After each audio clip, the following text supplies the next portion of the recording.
Olá, estamos aqui, promessa é dívida e nós vamos conversar hoje com o Rodrigo Silva. Se você não conhece o Rodrigo Silva e você está vivendo em um outro planeta, o Rodrigo Silva é teólogo, professor do MASP, arqueólogo, sabe, sabe tudo de teologia, arqueologia, está sempre no Pânico lá com os nossos amigos, já foi em todos os podcasts que você pode imaginar. E o Rodrigo Silva tem uma particularidade. É um dos raros, é uma dessas raras figuras de quem eu sou aluno. Eu sou aluno do curso do Rodrigo Silva sobre a Bíblia, para você ajudar você a entender a Bíblia. É um assunto que eu gosto muito, passo bastante tempo discutindo, e, e hoje eu vou ter a oportunidade de discutir aqui na frente de vocês, de conversar com o Rodrigo Silva, que gentilmente me cedeu um espacinho no tempo dele. Antes de botar o Rodrigo aqui, eu peço a gentileza a você que está nos acompanhando, que curta o vídeo, porque você sabe, o meu canal está bloqueado pelo Alexandre de Moraes. Então a única chance de alguém ver o vídeo é que o YouTube recomende ele a alguém através dos seus algoritmos. A sua curtida ajuda muito. Melhor do que a sua curtida ainda, do que no vídeo, se você puder fazer mais alguma coisa, se inscreva no meu canal no Rumble e divulga o link da live no Rumble. O Rumble é um concorrente do YouTube, onde não há censura nem do Alexandre, nem da plataforma. E aqueles que têm interesse em acompanhar todo o meu conteúdo e interagir mais comigo e ter uma conexão mais próxima, esses devem fazer isso no locals.com, onde eu tenho tanto conteúdo gratuito quanto um conteúdo especial só para os meus apoiadores. Se você quiser ser meu apoiador, tem um link aqui na descrição. Deixa eu aproveitar e trazer logo o Rodrigo. Eu só vou chamar um segundo uma rápida vinheta.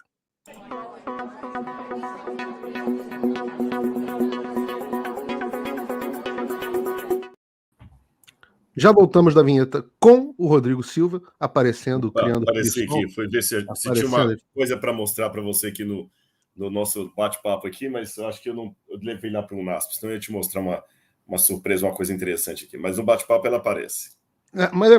Olha, primeira coisa, a gente está tentando esse bate-papo há tanto tempo.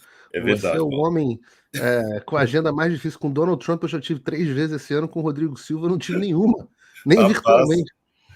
ou eu tô me achando demais, eu tenho que começar a ficar mais humilde, viu? Não é questão de humildade, é questão de ser ocupado. Falo com você, onde é que tá? Tá em Israel, tá não sei aonde, tá no Oriente, tá no... Eu falo, caramba, Rodrigo. Até para a gente achar um horário, um fuso horário para a gente conversar, foi difícil, mas está aqui. Você tem... Hoje você está conversando com o teu aluno, você sabe disso, né? Nossa, eu fico muito feliz. E você sabe que o seu nome vai estar lá, com uma promessa que eu fiz. Eu quero meu nome lá no MASP, lá no MAB. No MAB, com os arquitetos lá, me deram umas dicas muito legais que eu não vou revelar aqui ainda por questão de surpresa. Como é que você não só vai ter o seu nome, mas você vai poder achar o seu nome. Porque se você coloca 30 mil alunos numa parede, tá, o nome do Paulo tá ali, mas você vai ficar 2 anos para procurar e não vai achar, né? Então vai ser um negócio muito legal que eles estão bolando. E, Paulo, obrigado mesmo. E para mim, você sabe que eu sou seu fã, já de longa data, desde a Jovem Pan lá. E agora, mais ainda, a gente podendo bater esse papo aqui. Só espero um dia poder fazer isso pessoalmente. Não, a gente tentou, né? Você veio aos Estados Unidos, mas estava em Nova York. Se tivesse aqui em Miami, certamente bateríamos esse papo pessoalmente lá nos estúdios do Locals. Rodrigo, eu sei que você tem o horário apertado, então vou aproveitar o seu tempo o máximo possível. Deixa eu traçar um mapa aqui do que eu queria abordar. Queria começar um pouquinho falando só de arqueologia, sem entrar ainda na parte bíblica. Queria, em seguida, entrar especificamente na Bíblia, porque eu gosto muito do seu curso, gosto dos seus vídeos, recomendo e etc. Eu gosto muito da sua visão da Bíblia, que é essa hermenêutica que você segue, mais histórica, contextualista, que vocês adventistas sempre seguem muito bem. Os adventistas sempre seguem muito bem essa hermenêutica e a forma como, com o passar do tempo, eu vou mudando a minha forma de leitura bíblica e considero amadurecendo. Quero discutir um pouco disso com você. Quero falar do fim do mundo. Não tem jeito, não tem como conversar com você e não falar do fim do mundo, principalmente diante das coisas que estão acontecendo por aí. E no final eu quero ler pelo menos algumas perguntas dos meus apoiadores do locals.com, quem não for apoiador, esse é o momento de entrar no link aqui da descrição e vai ter um mês grátis. Você pode fazer a sua pergunta lá e eu vou tentar endereçar algumas das perguntas dos meus apoiadores. Rodrigo, a tua profissão agora é a profissão do momento, né? Não é porque vai ter um filme do Indiana Jones que vai ser ruim, a gente já sabe que vai ser ruim por causa da Disney, que a Disney virou eu tava brincando ontem com o Constantino que a Disney virou o rei Sadim, que o Sadim é o Midas ao contrário. Né? O Midas tem o toque de ouro, a Disney tem o toque de cocô. Tudo que ela toca vira um cocô. De Merlin, como... Exato, toque de Merlin. E ela conseguiu destruir tudo e vai destruir o Indiana Jones. Mas apesar disso, você está tendo uma enxurrada de vídeos muito assistidos sobre arqueologia na internet. O YouTube deu poder aos arqueólogos. E o Joe Rogan, que é hoje o dono do programa mais assistido do mundo, né? O podcast do Joe Rogan Experience é o programa mais assistido do mundo, adora trazer alguns arqueólogos. Tem o Randall Carlson, que ele gosta de levar, que é meio geólogo, né? Acho que ele é mais geólogo do que arqueólogo. Mas além do Randall Carlson, como é que é o nome do outro que ele sempre leva lá? Enfim, os vídeos dele estão pipocando, falando sobre cidades perdidas, sobre a ideia de que talvez as civilizações não tenham sido começado lá com os sumérios, talvez você tem Göbekli Tepe, que é mais antigo que os sumérios. Eu queria abordar, e no Brasil também tem negócio do Ratanabá no Brasil. E o pessoal do Bilu lá, do ET Bilu. ET Bilu. Primeira pergunta para você, Rodrigo. E aqui vão ter perguntas que eu vou fazer que são minhas e perguntas de conhecimento geral para o público, algumas coisas que eu acho que vale esclarecer. O que você acha? O que você acha? Não? Qual é a evidência? Civilização começou nos Sumérios, não começou nos Sumérios? O que explica Göbekli Tepe? Fala um pouco para mim, me explica um pouco dessa história. Bom, vamos lá. Realmente, de longa data, existem vozes, eu diria isoladas, apesar de haver um grupo em torno delas, vozes isoladas aqui e ali que querem dizer algo que ninguém nunca disse.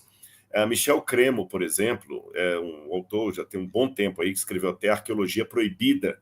Esse é o título, tradução livre do título dele, onde ele fala de achados arqueológicos de 350 mil anos, 400 mil anos, que mostravam que a humanidade já estava lá com uma tecnologia avançadíssima. Então, essa teoria de que o planeta teve uma civilização avançada, que ela entrou em colapso e que nós somos o que sobrou disso aí, não é? Uma versão assim, Planeta dos Macacos, meio a sociedade líquida, né? Nós somos a era dos macacos, porque eles eram muito sofisticados e por alguma coisa não estão aqui mais. Mesmo nos tempos antigos já se falava, né, lá em Platão, sobre a Atlântida, e depois é lógico, tem coisas que Platão nunca falou, só falava que era uma cidade civilizada, com alta civilização, que foi inundada pelo mar. Os arqueólogos ainda ficam perguntando se a Atlântida era uma lenda ou se existiu realmente a cidade de Atlântida. Mas também criaram-se mitos depois disso, que a Atlântida seria uma cidade futurística, que foi inundada pelo mar, a destruição e tudo mais. Ou seja, essas ideias não são novas. Ontem mesmo eu estava batendo um papo no Flow com o Sérgio Sacani, cientista, você sabe, e apesar dele ser cientista, eu sei que eles houve muitos pontos de convergência ali na conversa. E um deles foi justamente essa questão de modelos. Em academia, nós trabalhamos por modelos. Na ciência é difícil falar de verdades absolutas, você fala de verdades provisórias. E a gente só troca o modelo quando você tem muita coisa que desmonta aquele modelo. Mas enquanto o modelo que a gente tem melhor é aquele, a gente adota aquele modelo. Então, se falar assim, uma certeza absoluta, para longe de qualquer questionamento disso, você tem? Não. Mas o melhor modelo que eu tenho para explicar até agora é esse. A teoria da relatividade em Einstein é o melhor modelo que tem, até que apresentem outro, para falar da relação tempo e espaço no universo. Tá certo? Há situações em que um modelo é substituído por outro. Nós vimos aí que a física de Newton, a de Einstein, desbancou muita coisa da física de Newton, mas muitos modelos de Newton gravitacionais estão aí até hoje. Então, com esse preâmbulo, eu digo, até que eu ache um modelo melhor, eu ainda fico com a velha tradição de dizer que a civilização começou na Suméria.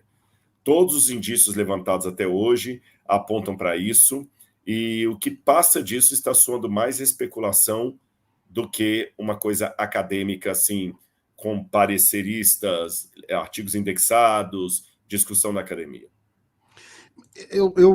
O que me chamou a atenção, a parte difícil para mim nesse modelo é o Graham Hancock, que é o nome do cara que está sempre no Joe Rogan também. Eu sei, Esse não é, esse é um autor, né, um escritor, não é uhum. um, Ele não é acadêmico, não é um acadêmico. Mas o Randall Carlson é um acadêmico e ele Uhum.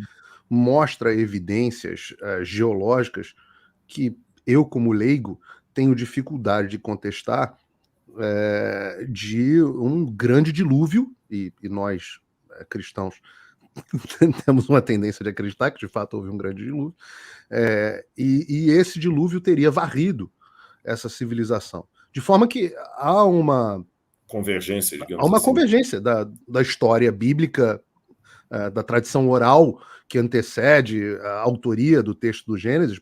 Você tem uma convergência de que havia alguma coisa, uma civilização que foi destruída por um dilúvio, por um fenômeno natural, seja por origem divina ou não, e as marcas nas rochas, por todo o mundo, parecem ser gigantescas.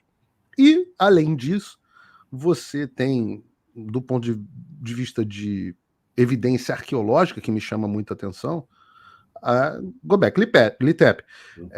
que antecede os sumérios, né? São construções significativas. E aí, se a civilização começou nos sumérios, como é que você explica ter construções tão sofisticadas e grandes anteriores aos sumérios?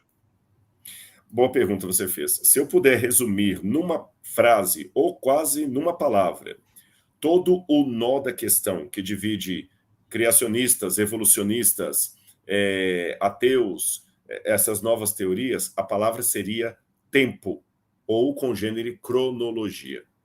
Isso é muito complicado. Todos nós estamos olhando os mesmos eventos. O grande debate não é nem a interpretação exata do que aconteceu, mas de como aconteceu. Se você pegar qualquer geólogo, ontem falando disso lá no Flow, até eu preferia, para evitar preconceitos, eu não usei no primeiro momento a palavra dilúvio, eu falei de catastrofismo universal, que é a mesma coisa dita de maneira mais... Sabe aqueles memes de palatável para os não cristãos. Exatamente. Sabe aqueles memes que o pessoal coloca um pensador falando assim, isso, não, fica chato, fala assim, fala desse jeito e muda a coisa, né? Então eu falei de catastrofismo. E qualquer geólogo vai admitir que houve um catastrofismo que destruiu a civilização é uma palavra que não cabe aqui, destruiu a vida na Terra, tá certo? Em algum período da história terrestre. Tanto é que qualquer paleontólogo, qualquer um, talvez se eu achar um ou outro como exceção à regra, mas eu acho que posso falar que 99,9% dos paleontólogos vão dizer que os dinossauros foram destruídos em massa por uma catástrofe global, de proporções globais, que varreu o mundo inteiro. O problema é quando isso aconteceu. Quando isso aconteceu. E, por exemplo, muitos evolucionistas acreditam na catástrofe, mas eles a colocam de maneira plural, catástrofes no plural, e que houve pelo menos 4 ou 5 delas, e uma aconteceu no período X, no período Y, coloca o período Cretáceo, o período Jurássico, final do Jurássico, aquela questão lá na linha geológica. Quando a gente fala também dessas civilizações supostamente mais antigas que os sumérios, também entra no debate sobre a cronologia. Com base em que estamos dizendo que elas são mais antigas? Do recorte que eu sou especialista, que é o Oriente Médio, eu posso dizer para você 2 coisas. Letra A, muitas cronologias já foram corrigidas com o tempo. Por exemplo, quando eu comecei a estudar arqueologia, nos anos 1999, 98, 99, por aí, eu lembro que era quase um dogma no mundo acadêmico que os edomitas só surgiram de 800 a.C. para cá. Não havia reino edomita antes disso. Tinha até um problema com a Bíblia aí, né? Porque a Bíblia coloca o reino de Edom muito antes. Depois, algumas pesquisas foram feitas até por uma universidade americana da Califórnia e já anteciparam a origem dos edomitas para 300 anos antes. Hoje a gente já fala de 1100. Outro exemplo que eu vou dar. Se você pegar os primeiros artigos científicos que estudaram a escrita cuneiforme, eles iam datar a origem daqueles tabletes cuneiformes que estão no Museu Britânico, no Museu do Louvre, em vários museus aí do mundo, inclusive aqui no NASP nós temos alguns tabletes cuneiformes, eles datavam aquilo em torno de 5.000, 6.000 anos antes de Cristo.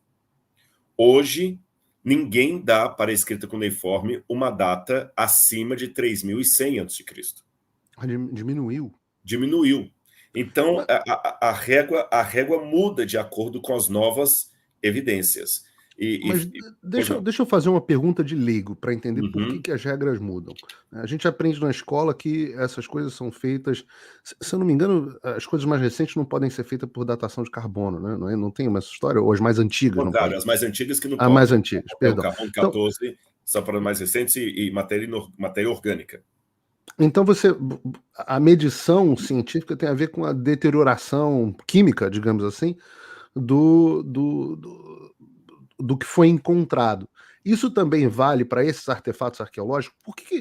Não é uma ciência, digamos assim? Você não pega assim, pô, esse fone de ouvido aqui do Paulo, ele tá aqui, pô, deixa eu usar, deixa eu tirar um pedacinho, medir o decaimento do carbono 14 ao longo do tempo, e aí, decaiu tanto, então é porque tem tantos anos. Não era para ser uma coisa assim, batata? Exato, e já é inquestionável, né? Essa é uma boa É, pergunta. Porque uma vez que já fez laboratorial, não tem mais o que discutir. Se o DNA deu que você é filho do seu pai, vai discutir o quê? Tá lá, o DNA comprovou, não tem o que dizer mais, né? Mas isto seria o ideal, mas na prática não é assim por várias razões. Várias razões. Letra A. Esses métodos laboratoriais são muito caros. E não é uma coisa que você encontra em cada esquina aí para poder datar. Mesmo morando nos Estados Unidos, não é uma coisa que você sai nas ruas aí da Flórida e eu quero datar aqui, quanto tempo tem? Não é assim. Quando a gente vai datar, ontem até o Sérgio estava falando sobre isso lá, rocha, por exemplo, quero datar a rocha terrestre. Você não vai pegar qualquer brita da porta da sua casa e levar para datar, tem que ser a rocha específica, no laboratório específico, isso é caro. Eu fiz datação na USP, lá no IPEM, que é um bicado na USP, o Instituto de Pesquisa em Energia Nuclear da USP, e a gente foi datar um tijolo com escrita cuneiforme que eu traduzi aqui. Nós fizemos essa datação umas 3, 4 vezes. E dava errado, a amostra estava contaminada, depois não tinha quarto suficiente, e cada vez que não dava certo, eu tinha que voltar para o fim da fila do reator. Porque tem um monte de gente com as amostras deles ali, um reator desse é muito caro. Eu não lembro os valores exatos agora, Paulo, dê-me o beneplácito do equívoco aqui, mas se eu não me engano, parece que na época era quase R$ 2.000 um minuto que o reator fosse ligado. É muito caro isso. É muito caro. Alguns métodos, como o próprio carbono 14, embora há uma nova forma de carbono 14 que não é destrutiva, mas essa é mais cara ainda e mais rara ainda, não é todo laboratório que tem, aquela convencional, ela destrói a peça para dar a datação. Então, eu quero saber qual a data dessa garrafa aqui. Se eu for aplicar método laboratorial, eu vou ter que destruir a garrafa. Eu vou descobrir a data dela, mas não vou tê-la mais. Então, todos esses elementos nos levam a ver que os artigos que trazem datação, eles não são tão abrangentes assim, tão em grande quantidade como o pessoal pensa. E com um agravante, às vezes, datações diferem de laboratório para laboratório. Às vezes tem uma amostra que está contaminada, às vezes o instrumento não está devidamente calibrado. Há muitos problemas aí. Muitos problemas aí. E, inclusive, um sujeito, agora eu me esqueci o nome dele, eu tenho um artigo científico dele, está numa revista indexada ali, que trabalhou com o Dr. Lieb, que trabalhou com carbono 14 no passado. Ele dizia que, historicamente falando, se eu trabalhar com fonte escrita, qualquer datação anterior a 1450 a.C., que é a época ali da 18ª dinastia egípcia, começa a aumentar exponencialmente o grau de especulação. Sabe?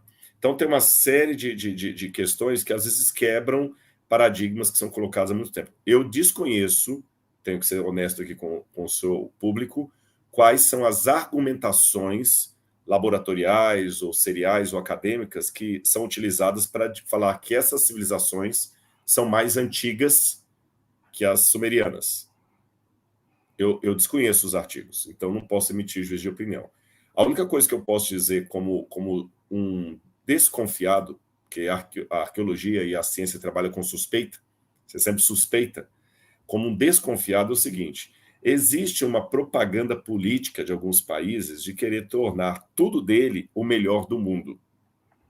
Você está entendendo? O melhor do mundo, o mais antigo do mundo. Quantas cidades você, como jornalista, já foi que tem um Cristo Redentor que é o segundo maior do Brasil depois do Rio de Janeiro? Ou todos foram feitos do mesmo tamanho, ou então, eu não sei, porque eu conheço várias cidades que tem um Cristo Redentor, e quando você vai lá, eles falam, esse é o segundo maior do Brasil depois do Rio de Janeiro, né? É o pôr do sol mais lindo do mundo depois do Japão. Está aqui na nossa cidade. Então, a Índia, ela sempre teve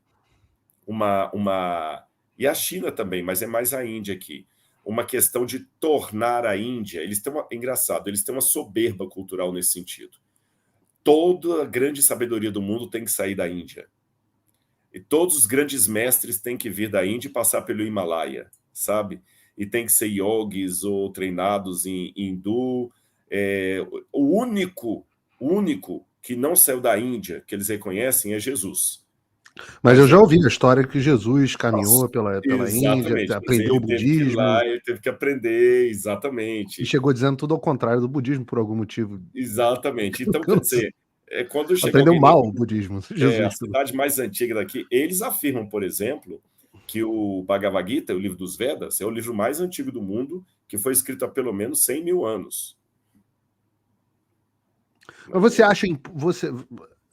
E aí é bom até para explicar para a audiência que não te conhecer, que eu já falei assim, quem não conhece tá perdendo. Mas qual é a tua visão? Você acha que é possível que tenha havido uma civilização mais antiga?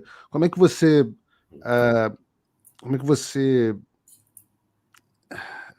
eu estou procurando a palavra em português, mas como é que você harmoniza essa visão com a visão bíblica, por exemplo, ou com a ideia da soma das gerações bíblicas, a ideia de que o mundo tem 6 mil anos? Como você faz essa harmonização, Rodrigo? Ok. Será que poderia ter havido uma civilização antes do dilúvio que fosse sofisticada, etc, etc? Eu vou responder com a mesma forma que eu responderia se alguém me perguntasse assim: será que há vida em outros planetas? Com possibilidade, sim. Como evidência. Você já viu Como alguma evidência? Até hoje não temos nenhuma, zero. Pelo que hoje já vimos, eu não estou entrando no campo da fé, tá? Que a gente pode falar que tem os anjos, tem mundos que Deus criou, estou falando com base na ciência, dos experimentos, o Hubble, o James Webb, tudo que está fazendo agora de astronomia e tudo mais, as naves que já foi a Pioneer, a Voyager, todas as naves que já foram mandadas para o espaço sideral, até hoje, você pode perguntar isso para qualquer astrônomo, a evidência de vida extraterrestre detectada laboratorialmente é zero. Por isso que os astrônomos não aceitam os ufólogos dentro da mesma mesa de discussão, porque é zero. Alguns estão até suspeitando, mas é uma hipótese também não confirmada ainda, que talvez possa haver vida em outros planetas que não seja baseada no carbono e no oxigênio como a nossa. Se isso for... Sim. Mas forma de vida não tem. No seu trabalho, qual foi a conclusão? Quanto você chega de tempo que você acha que um Homo sapiens está por aí? Então aí, agora eu vou entrar nisso. Então pode ter tido uma civilização antes do dilúvio? Pode. Mas já encontramos qualquer lasca de evidência dela? Zero. Então por isso que eu comparei com a vida em outros planetas. Então, como eu trabalho com relação ao planeta Terra, com matéria orgânica, eu abro margem para duas possibilidades a partir do texto bíblico.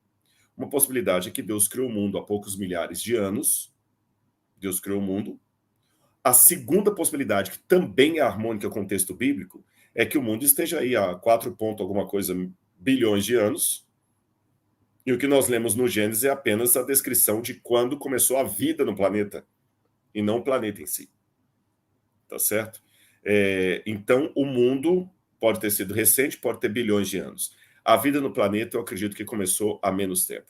Pela cronologia bíblica, a gente Não, colocar... menos tempo é indiscutível, né? Porque, se eu não me engano, a ciência fala na Terra com alguma coisa em, sei lá, É 3 bilhões. 4,8 bilhões, se eu não me A engano. Terra, 4,8. Se E eu a não me engano, vida, acho que é 4,8. sei lá, 2 bilhões.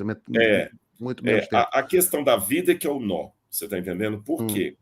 Porque para falar que a vida tem esses 4,2 bilhões de anos, essa data ela é necessária para a argumentação darwiniana ou darwinista, que a evolução, para acontecer nos moldes que ela acontece, ela precisa de tempo. Para ser um processo aleatório, solto, ela precisa de tempo. Então, o que acontece? Eu tenho que criar um tempo para a vida. E aí vão se criando as argumentações. Por exemplo, a tectônica de placas, as placas estão se afastando, então significa que o mundo tem muito tempo e a vida já estava aqui. A interpretação da coluna geológica, que uma pessoa com um texto bíblico pode entender que aquela coluna geológica foi formada há pouco tempo. O outro vai falar que foi há muito tempo. Eu vou dar uma explicação leiga para que nós possamos entender o que significa essa distinção. Você está no estúdio aí que eu estou vendo aqui, com o seu nome Paulo Figueiredo ali atrás, tem alguns livros e tudo mais. Isso é um estúdio físico. Ele está em decaimento. No momento em que eu estou conversando com você aqui, tanto aqui onde eu estou, como o local onde você está no processo de decaimento. Quando eu digo decaimento, quer dizer um processo de desmoronamento. Mas ele é tão lento, que nós não conseguimos ver. Eu não sou arquiteto, mas eu imagino que se você não der manutenção aí, nem eu der manutenção aqui, vou chutar um número. Talvez daqui a 500 anos, sem manutenção, essa casa vai cair. Como alguns casarões em São Paulo, que estão caindo, que era da época lá de Dom Pedro, até antes. Não deram manutenção. Bem menos tempo cai. Bem menos tempo cai. Aí quando você passa, né, fala assim, pois é, olha, esse casarão aqui está caindo porque não houve manutenção, e para cair desse jeito, ele deve ter sido muito velho, deve ter sido do século XVIII para cá. Ok, isso é verdade. Esse é um processo ordinário. Mas, se houver um terremoto ali na Avenida Paulista, ela vai fazer com que a casa construída há um ano caia como o casarão centenário em 2 segundos. E nós vamos perceber. Se nós chegarmos depois do terremoto, nós vamos ver a mesma coisa. O casarão centenário caído de um lado e aquela casa novinha caída do outro. Como os dois estão colapsados, nós podemos ter 2 interpretações. Depende se aceitarmos ou não a historicidade do terremoto. Eu posso dizer que, na época que o casarão foi construído, já existia aquele estilo arquitetônico da outra casa e que elas tinham a mesma idade, por isso que elas colapsaram. Se você falar, não, você está enganado. Aquela colapsou há mais tempo, essa menos, porque teve um terremoto aqui. O terremoto fez com que a casa nova caísse. Se eu negar o terremoto, a única leitura que eu tenho para a queda daquela casa é a leitura ordinária do tempo. Então, essa é a diferença. Se eu trabalhar com uma catástrofe violenta da Terra, com astroblemas, meteoros caindo aqui e tudo mais, tudo acontecendo em convulsão de uma só vez, o Grand Canyon, ou a coluna geológica, que num modelo tradicional demoraria bilhões de anos para se formar, com uma catástrofe, se formaria em pouco tempo. Essa é a questão. A catástrofe consegue fazer em pouco tempo o que uma situação ordinária demoraria milhões de anos. Então, colocando a catástrofe do dilúvio, eu não preciso recorrer aos milhões de anos da história da Terra. Aí eu vou para o que eu tenho de escrita. A escrita da humanidade, a história documentada da humanidade, ela data de 3.100 anos antes de Cristo para cá. Então, o que sai de 3.100 anos para trás é mais especulativo, porque nós não temos nenhuma forma mais concreta de analisarmos, senão as formas laboratoriais que medem, isso é importante ser dito, porque muita gente confunde isso, até como você falou, a fórmula laboratorial, seja para falar do carbono 14, ou seja para outros métodos que datam rocha, ela data o decaimento. é como se eu falasse assim, eu consigo em laboratório detectar a velocidade do seu carro agora. E eu tenho a informação que você saiu de Fort Lauderdale, você saiu de Fort Lauderdale, está indo para Chicago.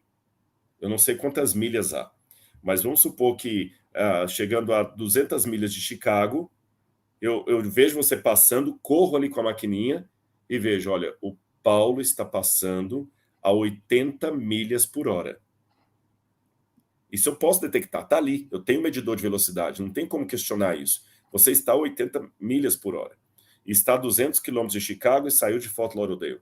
Então eu faço o cálculo da distância, meço pela velocidade e falo, o Paulo saiu de Fort Lauderdale a X tempo. Mas, quem me garante que você não veio a alta velocidade e só reduziu quando estava chegando lá? Tá certo? Então, Verdade. toda essa questão, às vezes você infere algumas coisas com base no que você está medindo. Mas se você trabalhar com outro pressuposto, a mesma medição pode te levar a outra conclusão. Isso para dizer que nós efetivamente não temos um bom método para saber quando o Homo sapiens chegou aqui. E vou até mais além. Nós não temos assim, é lógico que um darwinista roxo vai falar, o Rodrigo está falando besteira. Temos sim, concreto. Temos, tudo bem, ele vai falar que temos, mas dentro da ciência há muitas pessoas, inclusive ateias, que questionam Darwin e a questão do Homo sapiens, sabe? Mas eu sei que aí entra um pouco na área da paleontologia, mas e os fósseis? Esses com. Porque vamos voltar, vamos para a tua analogia. Uhum. O Paulo pode ter ido a 100. Porra, Paulo dirige um Tesla, o Tesla anda pra caramba. Eu posso ter ido a 100 milhas por hora para Chicago. Eu posso ter ido a 120 milhas por hora e não ter sido parado por nenhum policial. Mas eu não posso ter ido a 2.000 milhas por hora porque eu não tenho. Não sou o Elon Musk, eu não tenho um foguete da SpaceX para chegar em Chicago. Então, o que eu quero dizer é o seguinte: as evidências aí paleontológicas, talvez mais do que arqueológicas, mostram não só fósseis de dinossauros, mas eu digo até mesmo de Homo sapiens, falar aqui de Lucy, mas já tem até Lucy que a gente aprendia na escola no meu tempo, hoje já tem coisa bem mais antiga que Lucy.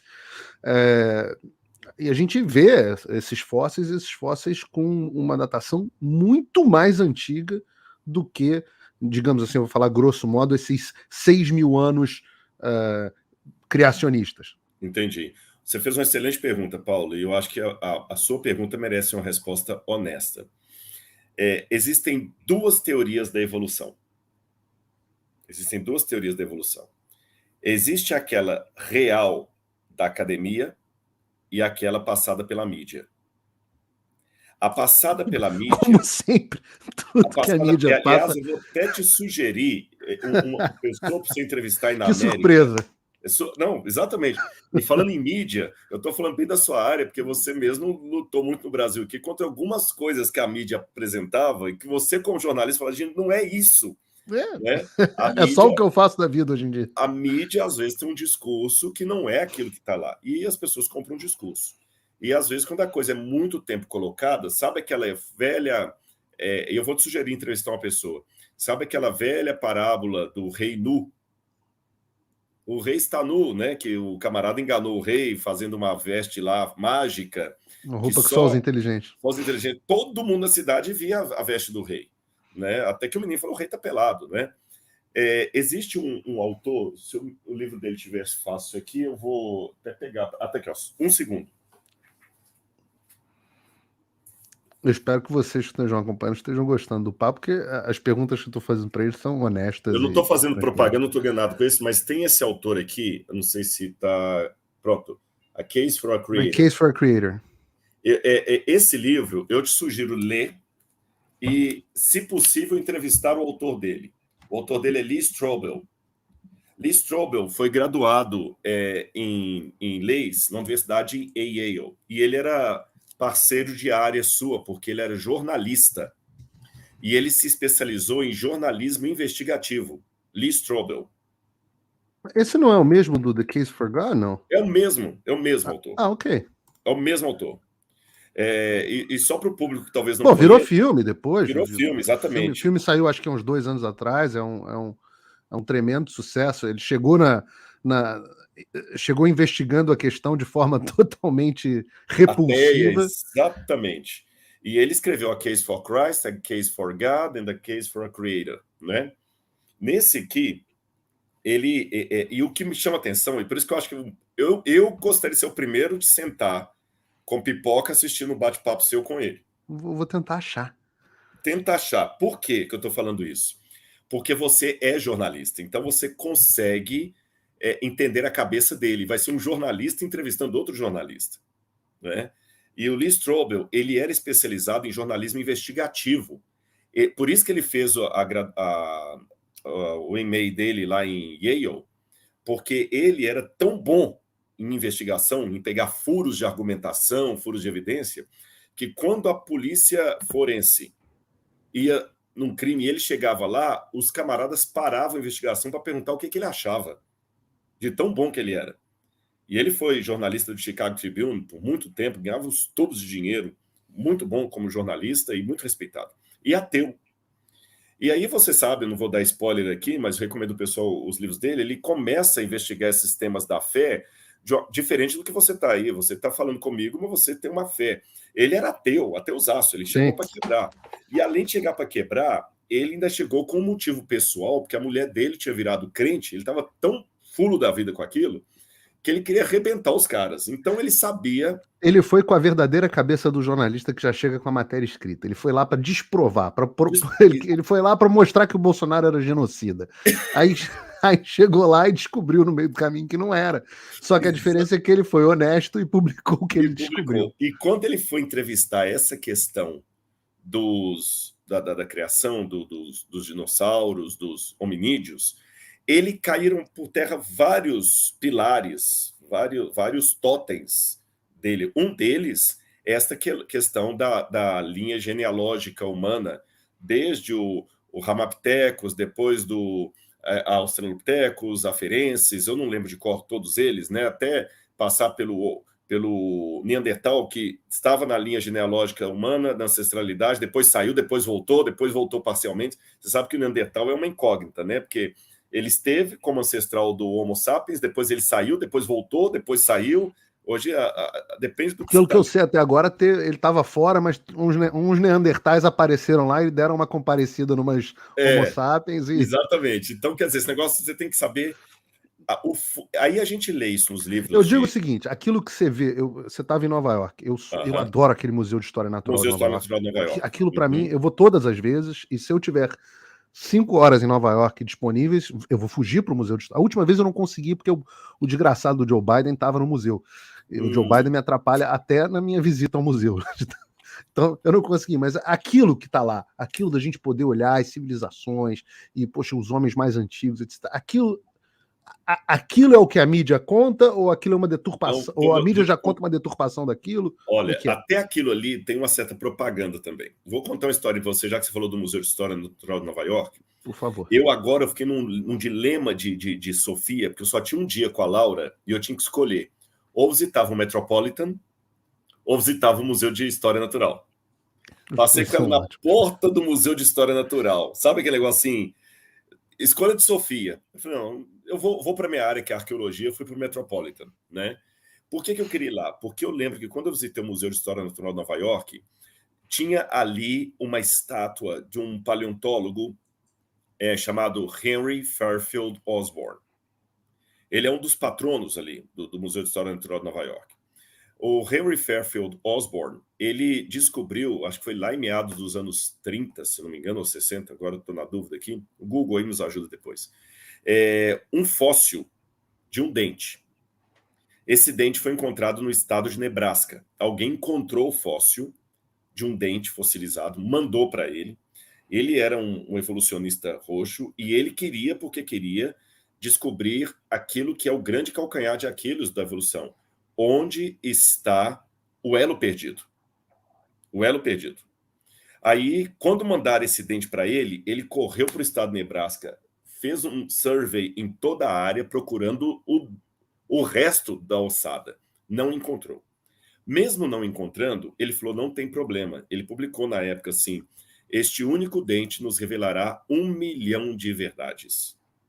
1 milhão de verdades. E com base no dente fóssil, eles construíram como seria o dono do dente completo e ainda sua esposa e seus filhotes.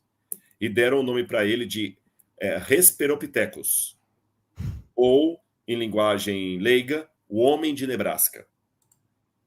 Com base num... Olha, veja bem, a Bíblia fala que Deus criou Adão do pó da terra e criou Eva da costela de Adão.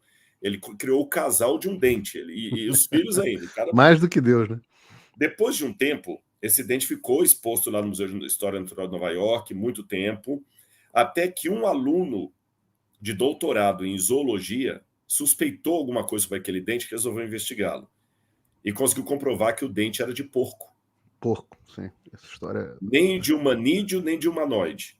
Tiraram o dente lá, não se falaram mais sobre isso, mas o erro continua, porque quando a gente vai ver a Lucy, o que você tem de reconstrução da Lucy ali, você não tem nem 15% de um esqueleto completo.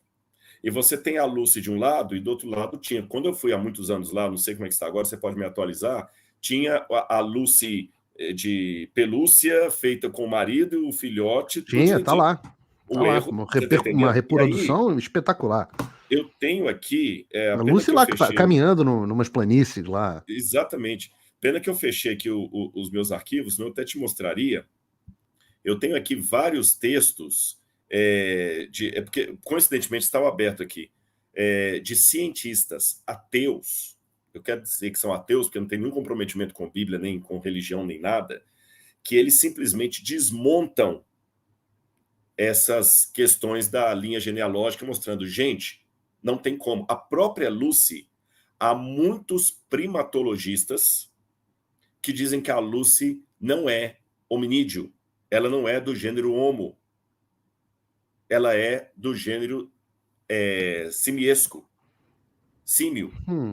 Ela não é Homo. Tem muitos que estão batendo aí, falando assim, vocês estão colocando a Lucy na linha evolutiva, ela é Australopithecus, a Lucy não é do gênero Homo, ela é apenas um gênero de símio, ela é macaco, pronto.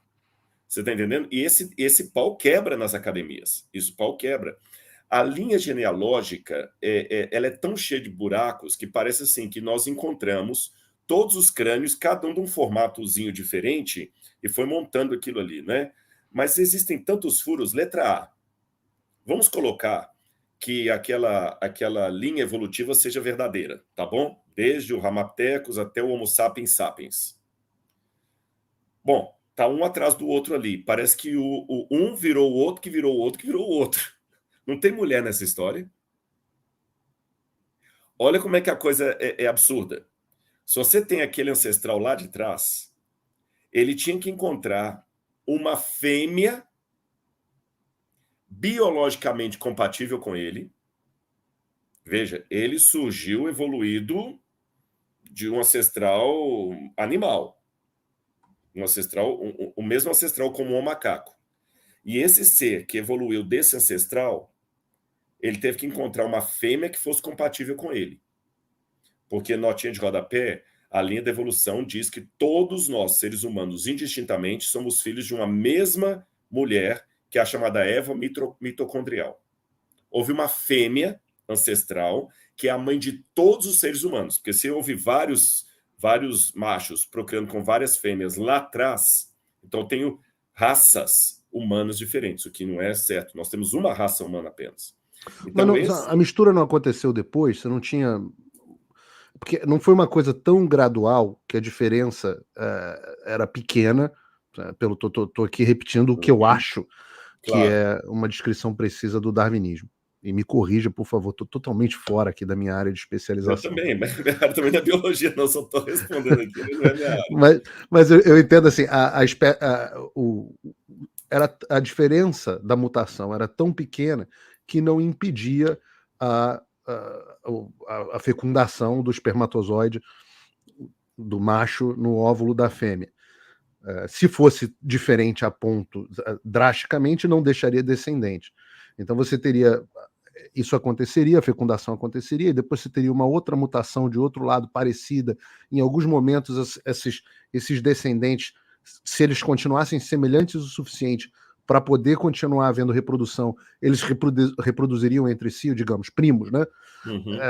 E isso aconteceria num caldo de forma tão gradual que é impossível você saber que você só tem de fato uma origem, ou não, ou de fato você tem que ter uma origem. Veja bem, você falou o segundo capítulo da história, mas para o segundo capítulo da história funcionar, o primeiro tem que existir. E o primeiro é qual? Eu estou falando de evolução como sendo algo cego, a evolução é cega, não existe design, não existe Deus, algo cego, aleatório, e nesse algo cego, aleatório, numa probabilidade matemática infinitamente remota, surgiu um ser. Vamos botar que foi um macho. Eu não sei se foi um Sim. macho ou uma fêmea. Um ser, tá bom? Que ele mesmo já veio evoluído de outro. Ok. Só que isso aqui, que já é uma coisa muito difícil de acontecer, porque a evolução ela é remota, ela é, como eu falei, aleatória, não existe um Deus jogando os dados. Isso Sim. que já é remoto, que já é aleatório, que já é infinitamente difícil de acontecer, tem que acontecer 2 vezes. E pior, tem que acontecer 2 vezes, porque tem que formar esse ser, estou no primeiro capítulo, e tem que formar um segundo ser fêmea, que tem que ter vindo da onde? Porque se ele foi a evolução de alguma coisa que veio antes, mas surgiu só ele, eu tenho que ter concomitantemente uma segunda evolução para formar um outro ser e que seja fêmea. Não sei se está ficando claro a minha dificuldade com isso aqui. Eu não sei. Eu tô igual a Nazaré agora, fazendo aquelas contas naquele meme aqui. A primeira, vamos botar uma amebazinha. Vou falar de maneira bem assim infantil. Eu sei que não é bem Isso. assim, mas uma amebazinha. Essa amebazinha foi mudando. Alguns aqui viraram répteis, que viraram aves, outros viraram mamíferos. E um mamífero lá, ancestral do macaco, acabou evoluindo e virou o primeiro que seria ancestral humano. Mas eu tenho que ter uma evolução paralela para gerar um ancestral fêmea. Mas esse primeiro humano não poderia Uhum. copular com uma ainda macaca e gerar um descendente que é meio humano, meio macaco, e, e, e essa é o que eu quero dizer. Excelente. A Não, coisa, sua pergunta está correta. Poderia. Só que o problema é que, biologicamente falando, isso é impossível. Por que que você não consegue? Por isso que quando sai esse negócio assim, o coelho copulou com o gato e nasceu um filhote meio híbrido, isso não existe. uhum. Se eles não são do mesmo filo genético, não adianta. Por isso que eu digo que a diferença talvez fosse tão sutil e tão gradual que eles fossem parecidos. E essa que é a minha dúvida real. Uhum. Se eles fossem tão parecidos, então eu já tenho um macho e uma fêmea, correto? Mas eles se Sim, originaram de onde? a ideia é.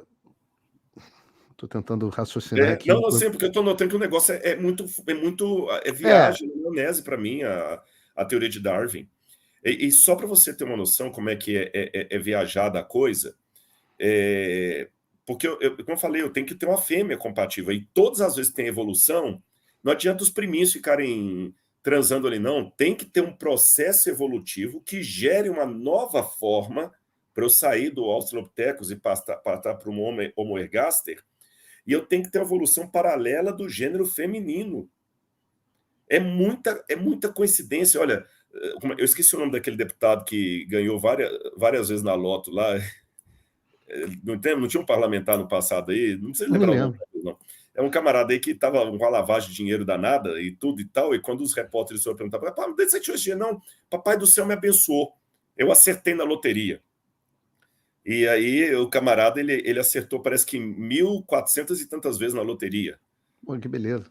E tudo e tal, mas aí era lógico que era uma lavagem de dinheiro. Essa história é famosa no passado, hein? Era uma lavagem de dinheiro que ele, na verdade, ele comprava os bilhetes para fazer lavagem de dinheiro. Mas E você acha que as chances disso acontecer é a mesma? O que seria uma. E eu entendo que tem, óbvio, como você falou, né?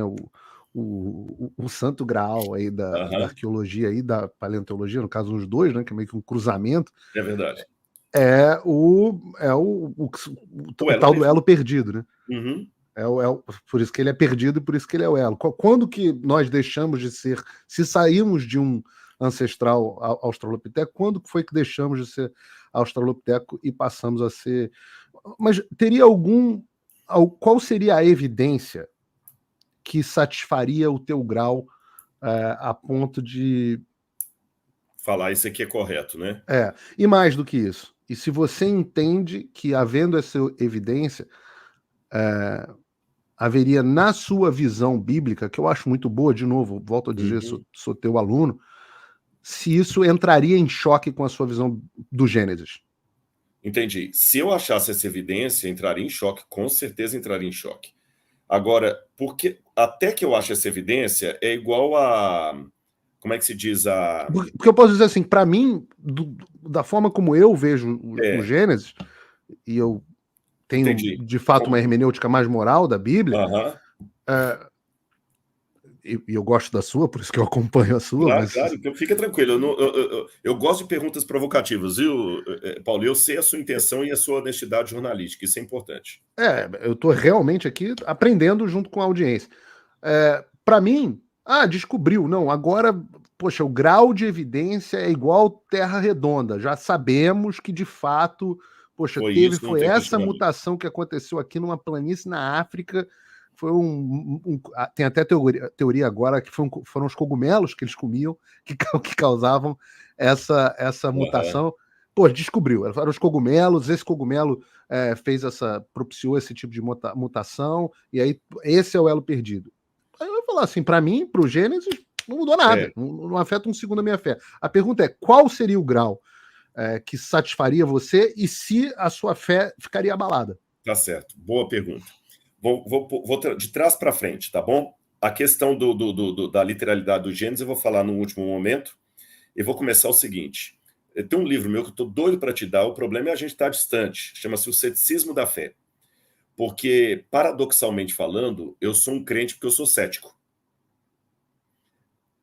Então eu faço perguntas ao modelo evolucionista. Então essas perguntas que eu estou fazendo para você aqui, e por favor, nem se constranja, porque eu gosto do jornalista, porque o jornalista realmente ele não deixa a gente, o bom jornalista, eu estou dizendo, ele não deixa você insultar a inteligência do telespectador, ou do ouvinte, ou da pessoa que está vendo, porque, igual o exemplo do parlamentar lá, né? Jesus me abençoou, eu ganhei 1.400 vezes na loteria. Não, mas como é que você ganha? Isso aqui é. Então o jornalista até me ajuda para eu ver se o meu argumento não está sendo pueril. Então, pelo contrário, eu gosto disso. Mas eu até vou até mais além. Eu gosto do jornalista que faz o papel do advogado do diabo. É, Em que sentido que eu estou falando assim? É porque se eu consigo responder ao crivo dele, mesmo que ele não saia satisfeito, eu sei que eu não estou inventando a coisa. E eu faço esse papel com a evolução. Tem tantas coisas de furos ali que eu falo assim: peraí, eu não sou crente, eu sou cético. E aí você me pergunta qual seria o grau de evidência que eu teria que ter para acreditar na evolução das espécies. Eu vou surpreender com uma coisa que até ontem eu gostei de uma fala do Sérgio lá no Flow, que ele falou assim: olha, até esse nome evolução é um nome complicado. E eu gostei essa fala vindo dele, que defende o modelo evolucionista e é ateu. Eu achei muito, muito sóbrio, muito honesto da parte dele isso aí. O Sérgio falou o seguinte: esse nome evolução sempre me incomodou. Poderia trocar por adaptacionismo, porque eu vejo mais evidência das criaturas se adaptando do que evoluindo. Eu falei assim: bingo, aí essa não, é a minha ideia. mas não é meio lamarquismo? Parece o lamarquismo, mas não necessariamente, porque é muito fácil confundir Jean-Baptiste Lamarck, a ideia dele, com a ideia do DNA. Num primeiro momento, parece que ele está falando a mesma coisa, mas não é. Não é. O fenotipo e o genotipo não é porque o Lamarck já fizeram um experimento laboratorial cortando o rabo dos ratos lá e não nasceu nenhum rato cotó, não é? A questão é, eu hoje tenho dois tipos de, posso usar a palavra evolução se quiser, Uma que eu aceito, outra que eu não aceito. Qual que eu aceito? Porque essa eu vejo evidência de sobra dela. É o que o Sérgio chamou de adaptacionismo, ou adaptabilidade. Eu percebo que eu não sou biólogo, mas que houve um ancestral comum do cachorro e de todos os lupus caninos. A raposa, o cachorro e as raças de cachorro lá. Cachorro maltês, cachorro doberman, cachorro chihuahua, pequinês. Eles tiveram um ancestral comum lá atrás. E eu vejo a natureza se adaptando. Eu vou para a flora, é a mesma coisa. Você tem aí um pinheiro nos Estados Unidos que os galhos deles são todos assim para baixo por causa da neve, enquanto os do Brasil são todos para cima. Você vê uma araucária que num lugar ela é de um jeito, outro lugar é de outro. Você vê a natureza se adaptando àquela situação ali. Uma planta que ela é própria para o deserto, o cactus, e um tipo de cactus que é diferente do de lá, etc., que ela se adequa ao ambiente, ao calor, ao frio, à temperatura, ao tipo de terreno, ao animal. O urso polar, que tem um pelo branco para esconder na neve, diferente do urso cinza, do urso pardo. Então, isso para mim é muito claro. Isso não entra em conflito com o texto bíblico e eu não preciso de 2 segundos para acreditar nisso, porque há evidências de sobra. Agora, Você não gosta da teoria, por exemplo, do Francis Collins, de uma evolução roteirizada por Deus? Assim, ele tem aquele livro. Eu essa gosto parte eu daquele vou livro. deixar para o final. Antes de falar do Francis Collins, Desculpa, não, por favor, não esqueça que eu quero responder isso aí. Agora, com relação à macroevolução, que um ancestral do macaco virou ser humano, que um réptil virou peixe e virou pássaro, eu não tenho evidência nenhuma disso. Mas e tanto... Eu vou dar uma resposta aqui. Você deve conhecer esse autor, David Berlinski. O David Berlinski, ele é ateu, é cientista, tem dinheiro pra caraca, então quer dizer, ele não tá nem aí com a opinião dos outros, porque ele tem dinheiro, tem artigo publicado, tem degree, e é ateu. E ateu é completamente fora da caixinha. O cara não tá nada com religião, nem com Deus, nem nada. O cara quer saber de mulherada e é um boêmio e tudo mais. E ele, do ponto de vista acadêmico, é respeitado, porque ele tem uma série de artigos científicos e tudo mais. E ele é bastante respeitado. A cadeira dele, ele foi professor de biologia molecular na Universidade de Colômbia, também participou da Universidade de Stanford na área de matemática, filosofia, Universidade de Rutgers, na Universidade de Nova York, na Universidade de Washington, na Universidade de San José, Santa Clara. O camarada tem currículo para mais de metro. E no compromisso com religião e Bíblia, zero. Olha o que ele diz no livro The Devil's Delusion, que eu poderia traduzir como o engano do diabo. Ateísmo e as suas pretensões científicas. Vou ler com a sua licença um trechinho dele aqui. Por favor. Ele é um cientista, ele não é um teólogo, não é um padre, nem um pastor, nem um religioso. Alguém já forneceu prova da inexistência de Deus? Nem de perto. A cosmologia quântica explicou o surgimento do universo ou por que está aqui? Nem de perto. Nossas ciências explicaram por que nosso universo parece estar ajustado para permitir a existência da vida? Nem de perto. Os físicos e biólogos estão dispostos a acreditar em alguma coisa desde que não seja um pensamento religioso? Perto bastante. O racionalismo e o pensamento moral forneceram uma compreensão do que é bom, do que é certo, do que é moral? Nem de perto. O secularismo no terrível século XX foi uma força para o bem? Nem de longe. Existe uma ortodoxia estreita e opressora nas ciências? Bem de perto. Algo nas ciências ou sua filosofia justifica a alegação de que a crença religiosa é irracional? Nem de perto. O ateísmo científico é um exercício frívolo de desprezo intelectual? Com certeza. E como ele, nós temos vários cientistas signatários do... Agora esqueci o nome, daqueles que são contra Darwin, eu vou lembrar o nome aqui. Tem 1.400 e tantos cientistas, vários deles ateus e agnósticos, que falam o seguinte: do ponto de vista biológico, Darwin não funciona. E isso foi o que surpreendeu o Lee Strobel, quando ele foi procurar as evidências da evolução que ele lia nos livros de biologia da high school que ele estudou, ou mesmo na universidade, e elas simplesmente não estão lá. Se você pegar todos os fósseis de seres humanos, supostos seres humanos que existem no mundo, você pega uma caixa de maçãs dessa que vocês recebem aí da Califórnia, aquela caixa de maçã, você coloca todos ali dentro, sabe? Não tem, e muitos deles estão sendo questionados, mas os desenhos continuam nos livros de biologia, continuam nos livros didáticos.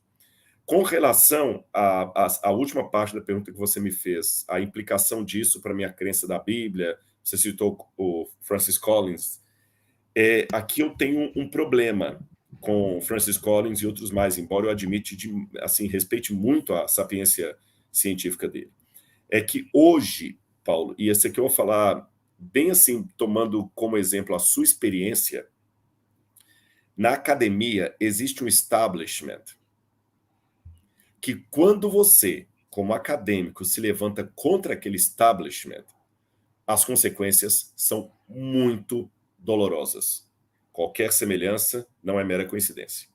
Bom, se tem algo que os últimos 2 anos mostraram isso na medicina, na Exatamente. história foram os últimos 2 anos, né? E Que quando aconteceu. você tem pares que literalmente se vendem por causa do establishment e você é a voz contrária, os próprios pares silenciam você, calam você, ridicularizam você. Pares, pessoas da mesma formação ali.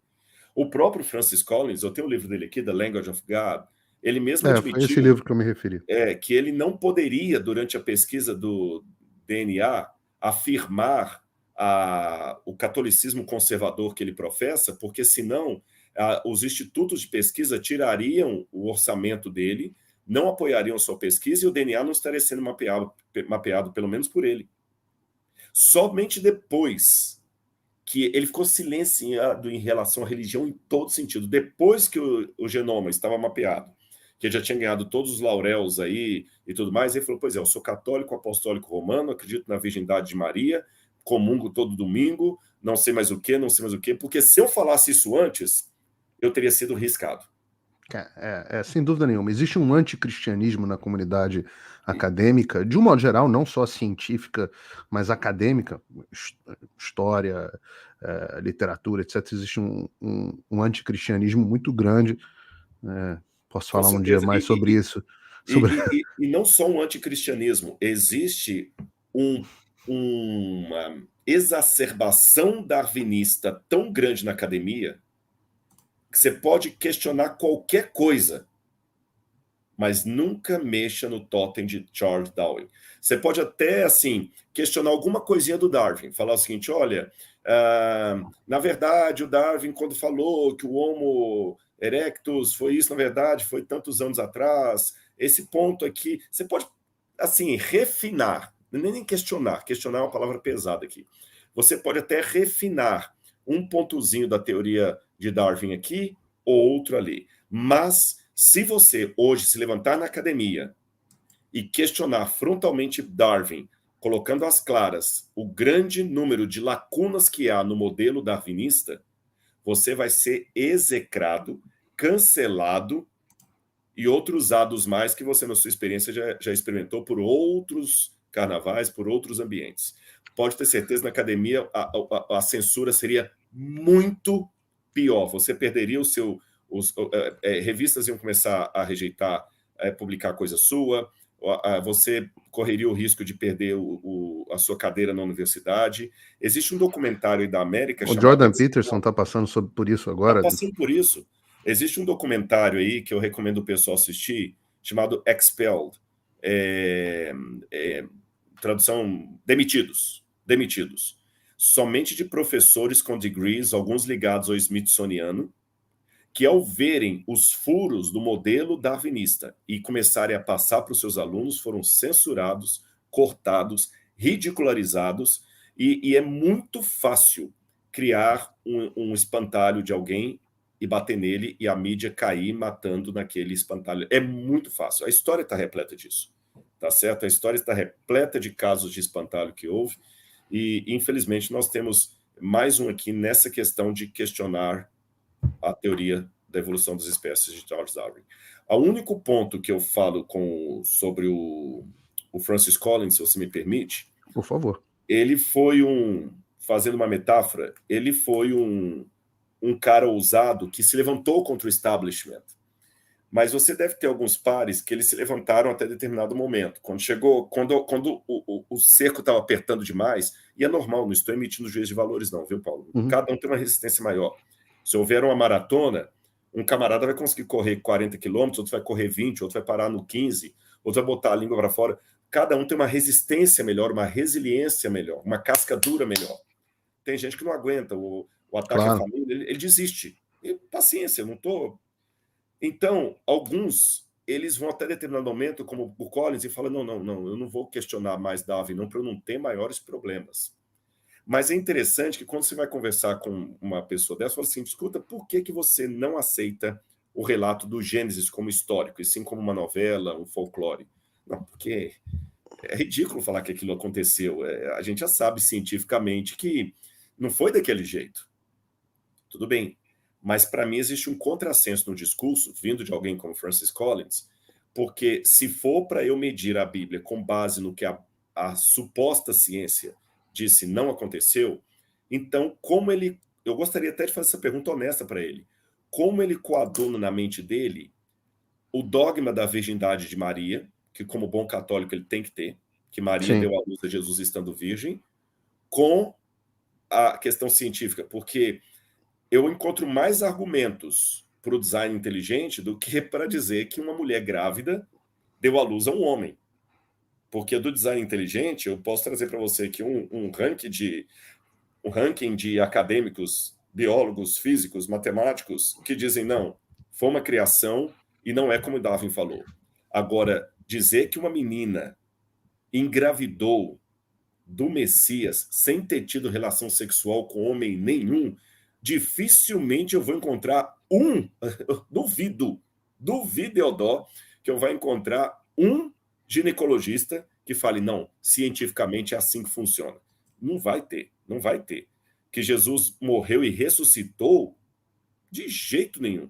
Então, qual é o critério para eu falar, não, mas de fato Maria deu à luz a Jesus virgem, e ele ressuscitou depois de morto. Isso é fé. Isso eu acredito pela fé e sou cientista. Tá bom. E o Gênesis? Não, isso aí é demais. Isso é uma novela, esse negócio que Deus criou o casal adâmico.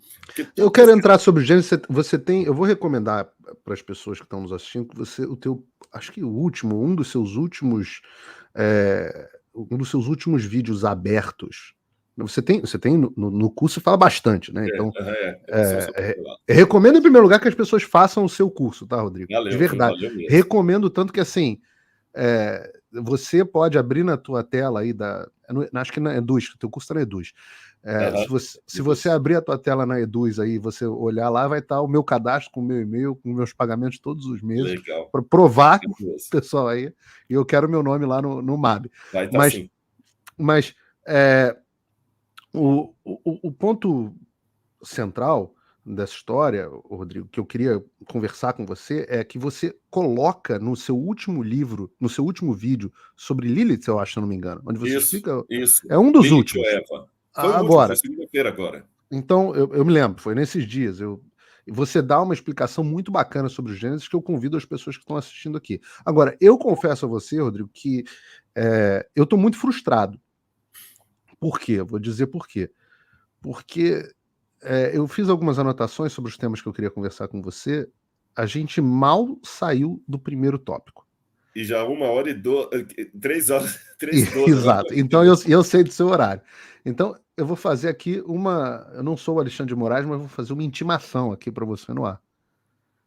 Você marque em breve um novo encontro aqui comigo. Mas nesse podcast do Joe Rogan, 3 horas. Não, fique tranquilo que está marcado. Vamos fazer. Promessa aqui na frente de todo mundo. E a intimação de amigo é a mais forte, que você vai pelo sentimento da pessoa. E eu não vou... Essa aqui eu prometo. Eu não vou dar certeza absoluta agora, mas talvez eu vá com a minha esposa para a Flórida no final do ano. Nós estamos talvez tentando ir para a Flórida. Se der certo essa nossa viagem e você não estiver fora do estado, eu vou querer ir pessoalmente aí para te dar um abraço. A gente pode até fazer junto também alguma coisa aí e te conhecer pessoalmente. A primeira é certeza, a segunda é possível. Aí vai ser meu convidado, eu vou ter o maior prazer, vou gostar muito. Agora, muito antes do final do ano, eu quero o nosso Não, encontro. não, fique E tranquilo. eu já vou antecipar alguns spoilers, já quero começar nessa, fazendo essa conexão aí de design inteligente. É, eu não me lembro qual é o nome que o Francis Collins dá Eu no também livro não dele, lembro, eu tenho um mas é livro aqui. alguma coisa do tipo evolução guiada, é alguma coisa Exatamente, assim. Eu, eu sempre interpreto como uma evolução roteirizada, que tem um pouco a ver com a minha visão pessoal, e eu quero explorar, porque a minha visão pessoal é sempre muito provisória. Uhum. É Não, a sempre gente muito. conversa, é bom, e eu acho legal, como eu falei, conversar com um jornalista inteligente, competente e honesto, eu gosto quando ele aperta. Porque, às vezes, a pergunta que você vai me fazer, ela me põe para pensar num detalhe que eu não tinha parado para pensar antes. Então vamos, eu quero falar sobre. E aí conectar isso com hermenêutica bíblica, a gente falar um pouco da hermenêutica adventista, Uhum. contrastar com essa hermenêutica mais moral, que geralmente centra mais um pouco a minha visão bíblica, contrastar essa questão, poxa, se o Gênesis for falso, muda a fé, não muda a fé, em que Uhum. muda? Eu gosto disso. Agora, eu não quero deixar você ir embora, se eu não posso deixar, eu sei que você está atrasado, mas eu tenho que fazer uma pergunta para você, senão eu já até te expliquei a natureza dessa pergunta. Aham. Tem a ver com o fim do mundo. Estamos no fim Ah, do tá. mundo ou não estamos no fim do mundo? E, objetivamente, você acha que o anticristo tá aí ou não tá aí? São três perguntas. Estamos no fim do mundo ou não estamos no fim do mundo? Essa eu já sei o que você vai responder. Aham. O anticristo tá aí ou não tá aí? Uhum. E, em termos de profecias apocalípticas cumpridas, o que você pode dizer para a gente que concretamente foi cumprido e o que falta Ok. cumprir? Primeira pergunta: estamos no fim do mundo ou não estamos? Eu diria que nós não temos a data, mas nós temos alguns sintomas, sinais que Jesus deu quando o mundo estivesse chegando ao fim. E o imundo está como um cardíaco. Quando a pessoa é cardíaca, tem uns 7 problemas, os médicos dão a recomendação, ele é cardíaco, tome cuidado quando ele sentir esses sintomas. E às vezes ele vai sentir aquela dor no peito, e você vai olhar e não é nada, são gases. Mas na dúvida, corre para o hospital, porque pode ser também o ataque cardíaco. O mundo está profeticamente cardíaco e dores muito fortes no peito do mundo estão acontecendo nesse exato momento que eu estou falando aqui. Pode ser que eu esteja equivocado e a gente daqui a pouquinho está os dois velhinhos lá lembrando e não foi o fim do mundo, mas pode ser agora. Essa é a primeira pergunta.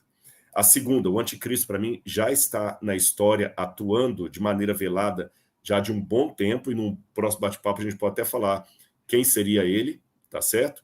E então o anticristo para mim já está atuando aí, ele não está com seu poder absoluto, mas ele já está atuando na história, ele só está esperando aquilo que segura o poder dele para ele poder se colocar, é um sistema.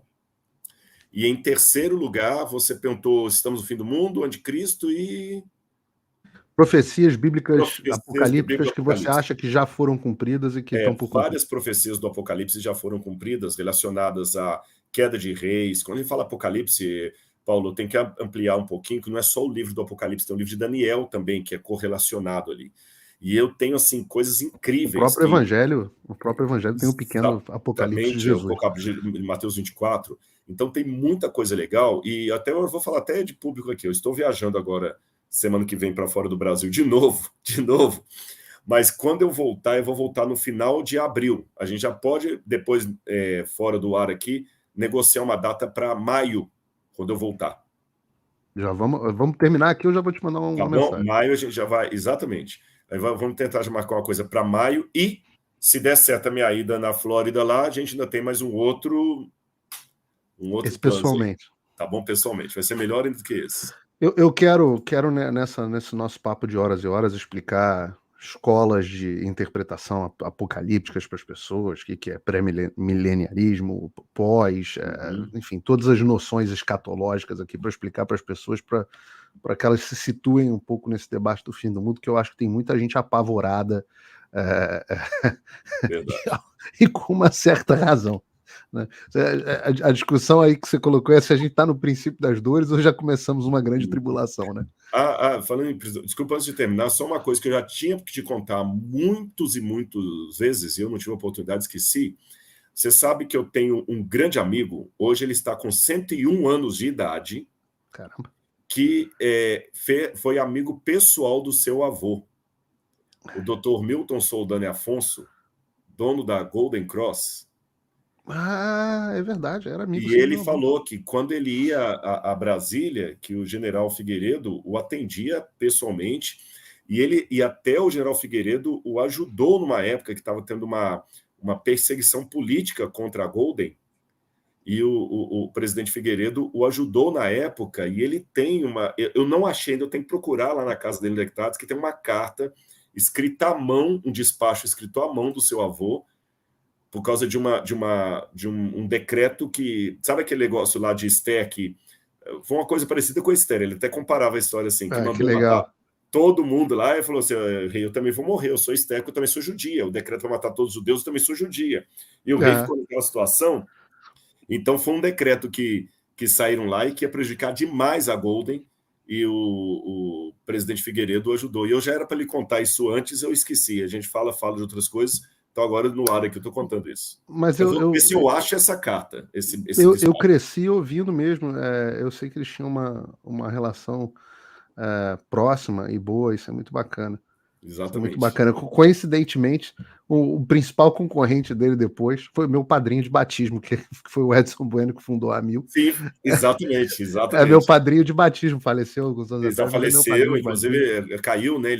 Teve um infarto, né? Ele teve um infarto jogando tênis, cara. Estava jogando tênis. Uma semana antes dele jogar tênis, ele estava com o Dr. Milton lá na fazenda do Dr. Milton. Exato, tinha uma relação. Semana, ele jogando tênis, teve um infarto, caiu com o rosto no chão. E ele tinha até um carinho muito grande pelo Edson. Tanto é que ele me levou no São João Batista, lá no Rio de Janeiro, para eu ver o túmulo dele, mas levou para me dar uma lição. Falou assim, Rodrigo, olha, a gente pode ter o dinheiro que tiver, mas termina tudo aqui. Porque ele até falou uma coisa do Edson, que ele falou alguma coisa de Deus lá, e que o Edson deu uma desdenhada na época, uma semana antes. Ele era católico, daqueles católicos... católico assim, brasileiro. Exatamente. Deus está aqui, apontou para o bolso. Quantos anos você tem, Milton? Ele falou, tem tantos anos. E ele tinha, acho que 15 ou 20 anos mais novo. Eu ainda tenho tanto tempo para curtir meu dinheiro. Ele falou, mas calma, preocupe com as coisas de cima. E uma semana depois o Edson morreu. Mas ele tinha um carinho tão grande que eu estou te falando, ele me levou no cemitério São João Batista para mostrar, olha, foi aqui que meu amigo Edson foi sepultado. Ele mostrou o mausoléu dele lá, e lá no Rio de Janeiro. Não tinha quem não gostasse do Edson, era uma coisa... Eu tive o privilégio de conviver tão perto. Ele embargou a voz quando ele mostrou lá, sabe? O jazigo dele lá, bonito, aquela coisa. Ele é um desses que você sempre fala que no teu céu tem até os não crentes. Exatamente. Ele é um desses que provavelmente está lá no... não crente que estava lá no teu céu. Rodrigo, eu sei que você tem que ir. Obrigado. Foi bom contar isso aqui, porque... já vou te mandar o WhatsApp aqui. Tá, manda. Depois da minha reunião eu te respondo. A próxima. Um abraço. Tá bom? Um abração, gente. Obrigado a todo mundo que ficou com a gente aí, viu? Um abração para vocês aí. Sucesso. Obrigado mais uma vez, Rodrigo. E a vocês que ficaram conosco e assistiram esse papo, eu vou confessar um negócio para vocês. Gosto muito mais desse assunto que de política, porque importa muito mais, né? Toda vez que eu falo, e os alunos do meu curso Fim da América sabem disso com enorme profundidade, porque a gente tem um capítulo especificamente sobre religião e o impacto da religião na vida das pessoas. Esses temas, que são religião, mas ao mesmo tempo história da civilização, história do homem, e apresentar perguntas honestas a respeito desse assunto, e eu procurei conduzir a coisa com o máximo de honestidade possível, são muito mais interessantes do que, será que a Janja disse não sei o que da economia hoje? Eu confesso que esses temas cada vez me interessam menos, e eu acabo tendo que comentar por ofício, mas até nos meus comentários sobre o dia a dia político, vocês procuram ver que tem sempre uma coisa maior filosófica por trás. E o Rodrigo Silva, de fato, é um dos cursos... Eu não tenho tanto tempo para fazer tantos cursos quanto eu gostaria, mas o curso do Rodrigo Silva é um curso que eu gosto muito e recomendo que vocês façam, porque é uma forma de ver a Bíblia, um estudo bíblico fantástico. Mesmo que não seja exatamente a minha visão sempre, eu gosto muito do contraste, eu gosto muito da pluralidade de visões a respeito do tema. Eu agradeço enormemente a audiência, temos mais de 5 mil pessoas, somando o Rumble e o YouTube. Se você está vendo esse vídeo no YouTube, saiba que você está numa falha na matriz, na Matrix, porque o meu canal continua bloqueado pelo Alexandre de Moraes. Você pode até clicar aqui para se inscrever e ativar as notificações para você receber as notificações, mas o canal, se você clicar no canal Paulo Figueiredo, você vai ver, esse canal não está disponível. Então, se você quiser ver os meus vídeos, você não... deixa eu entrar no canal do Paulo para ver os vídeos que ele postou. Você não vai conseguir no YouTube. Então, onde é que você vai conseguir? No Rumble. O link do Rumble está aqui na descrição. Se você falar assim, poxa, Paulo, eu queria acompanhar as coisas que você faz. Poxa, você tinha tweet bacana, de vez em quando postava artigos, colocava vídeos, poxa, tinha o seu Instagram, tá tudo bloqueado. Eu falo, continua tudo bloqueado pelo Xandão. E o que eu faço? Eu falo, eu tenho a minha rede que é o locals.com. E vários jornalistas, do Constantino é um, Alan dos Santos é outro, eu acho que o próprio Rodrigo Silva deveria ir para o locals.com. Várias pessoas, criadores de conteúdo, vão para o locals.com, porque é uma rede que, não tem censura, uma rede multibilionária, o Rumble é dono, uma empresa de IPO gigantesca, é dona do Locals, onde eles se comprometem a não censurar e eles operam sob as leis dos Estados Unidos. Então, sob a proteção da primeira emenda de liberdade de expressão. Então, eles não censuram como empresa e trabalham num país que cumpre as leis de liberdade de expressão. Então, no Locals, eu faço o que eu quiser, falo absolutamente o que eu quiser, cumpro um direito natural dado a mim por Deus. Olha como falo de política, mas na verdade a gente está falando de coisas maiores que a política. Então, o direito à liberdade de expressão, de expressar o que eu penso, que é um direito natural que eu tenho, não é um direito dado pela Constituição brasileira, nem pelo Alexandre de Moraes. Esse direito é cumprido perfeitamente no locals.com. Lá no locals.com, se você entender que o trabalho jornalístico que eu faço tem algum mérito e você quiser acesso a mais coisas, comentários diários que eu faço, interagir comigo, algumas das perguntas que eu fiz nessa live foram enviadas a mim pelos meus apoiadores. No Locals a gente chama de supporter, não? O Locals ainda está em inglês, eles estão traduzindo a plataforma para português, mas é muito fácil de usar. Se você for lá no locals.com, você vai encontrar análises e essas contribuições de você poder me mandar pergunta para usar na live. É muito bom poder criar conteúdo premium para os meus apoiadores. E tem também algumas coisas que eu considero que são hoje sensíveis demais para eu colocar na internet. Algumas informações mais reservadas. Todo mundo ficou me perguntando, Paulo, você não falou dos generais que você ia falar? Falei no Locals para os meus apoiadores. Então, todos os que buscarem a profundidade do meu conteúdo estão lá. Ontem, por exemplo, nós tivemos uma live com o Rodrigo Constantino, 45 minutos foram abertos aqui, mas nós passamos 1 hora depois, fechada, só para os nossos apoiadores do Locals. Falamos de vários temas, inclusive de por que odeiam o cristianismo. Se você quiser assistir essa live, você pode assistir, porque eu dei 1 mês grátis, tem um link aqui na descrição, de você ter 1 mês grátis como meu apoiador. Depois é só você cancelar, se você não quiser continuar como meu apoiador, se achar que não vale a pena o conteúdo, ou se você estiver apertado financeiramente, acontece.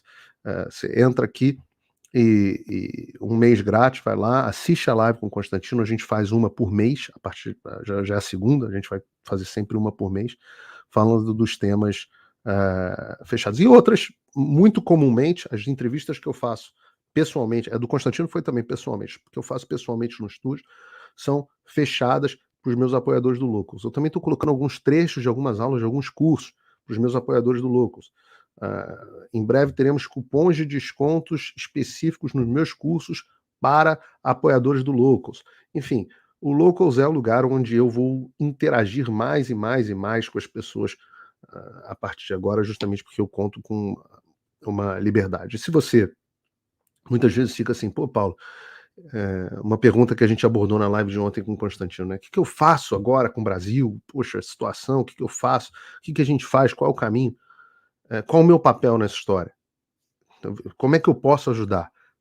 Lá você pode ajudar permitindo que as pessoas que te dão voz continuem falando. Você dá voz a quem te dá voz, que é o meu é o slogan, digamos assim, que eu passei a adotar. Dê voz a quem te dá voz. E o meu objetivo aqui é te dar voz. Seja em discussões teológicas e arqueológicas e bíblicas como essa, seja em questões políticas, seja em questões sobre liberdade, seja em questões sobre filosofia, seja em questões sobre entretenimento. Nós vamos continuar fazendo esse tipo de trabalho. Tem novidades para vocês?